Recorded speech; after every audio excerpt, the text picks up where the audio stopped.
Saya divonis oleh psikiater mengidap anxiety, gelisah yang berlebihan mungkin ya.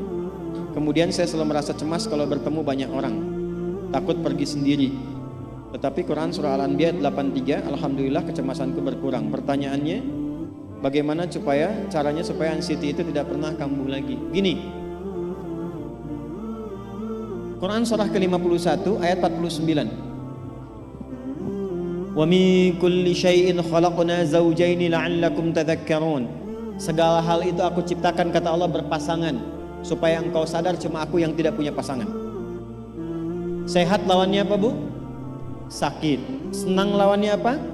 Sedih. Gelisah lawannya apa? Tenang. Maka kalau ada kegelisahan, kecemasan berlebihan, apa yang disebut dengan anxiety ini, maka cari lawannya. Apa lawannya? Tenang. Amalan apa yang banyak memberikan ketenangan, itu terapinya.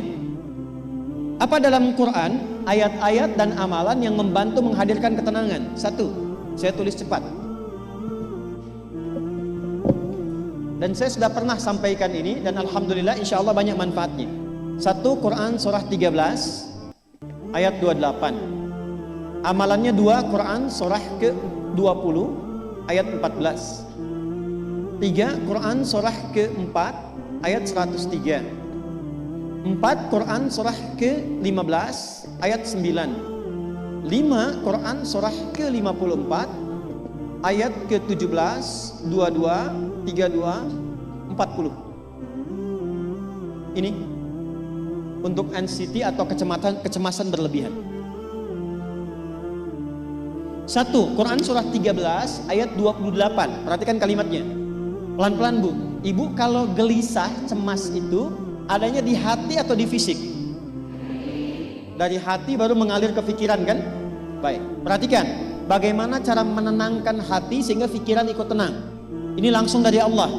Ala bidzikrillahi tatmainnul qulub. Kata Allah, ala, yakinkan pada dirimu. Fokus. Ala itu harful istikhbar wa taukid, huruf yang berfungsi membuka informasi dan meyakinkan. Jadi kalau ibu ingin tenang, ada yang divonis cemas berlebihan, anxiety, pertama kata Quran mesti yakin dulu nih. Lawan itu yakinkan pada diri. Bidzikrillahi, dengan banyak meningkatkan zikir kepada Allah, tatmainnul qulub, dampaknya ke hati memberikan ketenangan. Jadi rumus cepat menghilangkan kegelisahan, obat yang pertama kata Al-Quran, zikrullah. Apa obatnya? Amalan zikrullah ada 4. Amalan zikrullah ada 4. 1, saya lompat dulu ke yang paling cepat, yang paling gampang, yang paling mudah. Quran surah ke-4 ayat 103.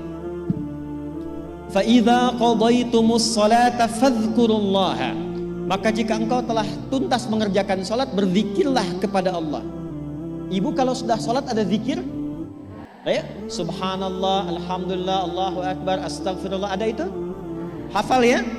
Itu yang paling gampang. Kalau sedang cemas, keluarkan zikir pertama dalam bentuk kalimat thayyibah. Apa kalimat pertama yang dibaca setelah salat? Bukan astagfirullah. Assalamualaikum warahmatullah, Assalamualaikum warahmatullah, Astaghfirullah, Astaghfirullah, Astaghfirullah. Allahumma antas salam wa minkas salam, tabarakta ya dzal jalali wal ikram. Kalau ingin agak panjang, boleh, ada yang versi panjangnya. Ya astaghfirullahalazim, alladzi la ilaha illa huwal hayyul qayyum wa atubu ilaih. Baca 3 kali, Allahumma antas salam wa minkas salam wa ilaika ya'udus salam, hayyina rabbana bis salam wa adkhilna al jannata daras salam, tabarakta ya dzal jalali. Yang pertama versi singkat, yang kedua digabung dengan doa versi panjang. Kalau sedang gelisah, bacakan cepat, tapi harus yakin. Karena kalimat Qurannya mesti yakin. Astagfirullah, astagfirullah, astagfirullah. Jangan cuma di lisan sambil ingat Allah. Enggak, ini enggak main-main ya, ini enggak main-main. Jadi begitu sedang gelisah, cemas berlebihan, merasakan cemas, anak gimana belum datang, astagfirullah. Tapi sampaikan ke jiwa, ingat Allah, astagfirullah. Astagfirullah. Sampai terjadi perubahan dalam hatinya, merasakan ketenangan. Astagfirullah, astagfirullah. Kalau itu belum tuntas, ambil wudhu. Amalkan yang kedua, Quran surah ke-15 ayat yang ke-9. Inna nahnu nazzalna dzikra wa inna lahu lahafidhun. Dengan keagunganku aku turunkan Al-Quran itu sebagai zikir. Nah, Quran disebut oleh Allah sebagai zikir. Di antara fungsinya memberikan ketenangan pada jiwa. Ibu kalau sedang cemas, istighfar, masih ada sisanya wudhu, ambil mushaf menghadap kiblat, baca Bu. Apa yang terjadi? Nanti akan terjadi Quran surah ke-8 ayat kedua. Saya belum tuliskan karena ini detailnya. Innamal mu'minuna alladzina idza dzukirallahu wajilat qulubuhum wa idza tuliyat 'alaihim ayatuhu zadatuhum imana wa 'ala rabbihim yatawakkalun. Sepanjang ada insan beriman, kata Allah, dia dibacakan kepadanya Quran atau bahkan dia membaca sendiri, akan ada getaran pada jiwanya, meningkat imannya, tersambung hubungannya dengan Allah. Yang paling dahsyat, ibu ambil wudhu, buka mushaf, baru dibuka mushafnya, kok tiba-tiba ayatnya sesuai dengan apa yang kita rasakan. Kadang terjadi begitu. Lu tiba-tiba ibu baca aja ibu baca. Tapi bacanya bukan cuma di lisan, sambungkan lisan dengan kolbu.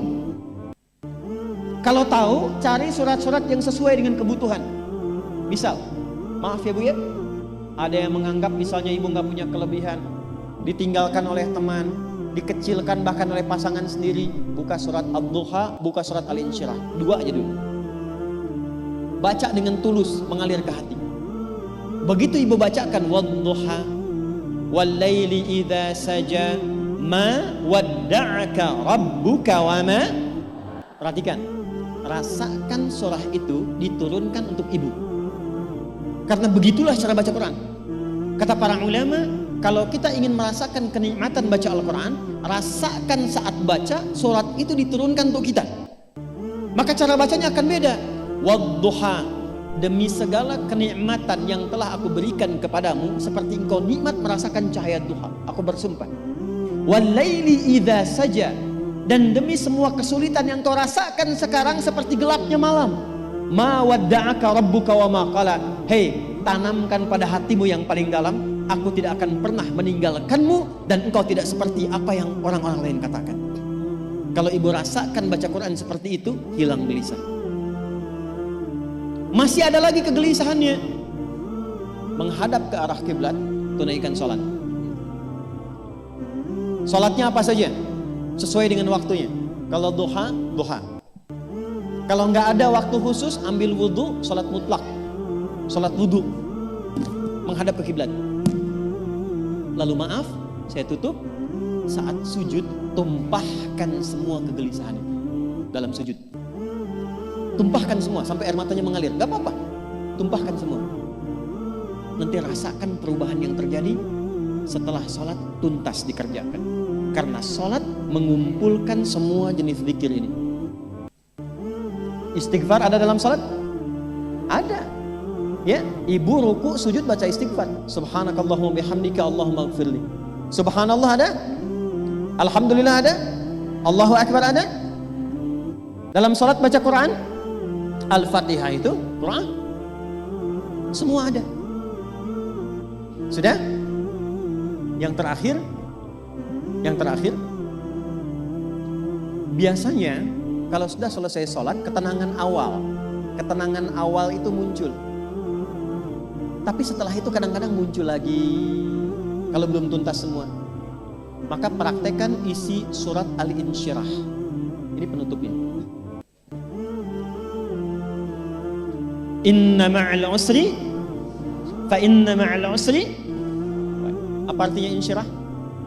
Insyirah itu suasana hati yang lapang, selapang-lapangnya seakan-akan gak ada beban lagi. Maka kata Allah, kalau hatimu ingin lapang dan tidak pernah merasakan ada beban lagi, maka perhatikan, alam nashrah. Hei, masa engkau merasa cemas, gelisah dan berlebihan hanya karena masalah yang sekarang kau hadapi? Bukankah dulu banyak ribuan masalah yang telah aku selesaikan? Jadi kalau ibu mengalami masalah sekarang, jangan sampai larut sedih dengan masalah yang sekarang. Yakin dulu pun banyak masalah selesai juga. Alam nashrah. Lalu apa yang harus dilakukan? Kata Allah, seberat-beratnya beban, tanamkan keyakinan pada jiwamu. Inna ma'al usri, semua ini pasti selesai. Pasti ada solusinya. Pasti selesai. Inna ma'al usri yusra itu bahasa singkatnya begini, pasti selesai. Pasti tuntas. Yakin Allah sudah jamin pasti tuntas. Jelas? Jadi kalau sedang punya persoalan, yakinkan pada diri kita masing-masing, ini pasti selesai. Insya Allah ada solusinya. Gak mungkin Allah titipkan kalau saya tidak sanggup menjalaninya. La yukallifullahu nafsan illa, maka lakukan yang ini dan secara kontinu. Terapinya ini aja. Terapinya ini aja. Gelisah lagi, zikir lagi. Gelisah lagi, buka Quran. Sampai itu hilang. Tapi itu tidak akan pernah hilang kalau ibu nggak yakin bisa mengatasinya. Karena itu hurufnya dibuka dengan ala, yakinkan, itu hilang. Jelas?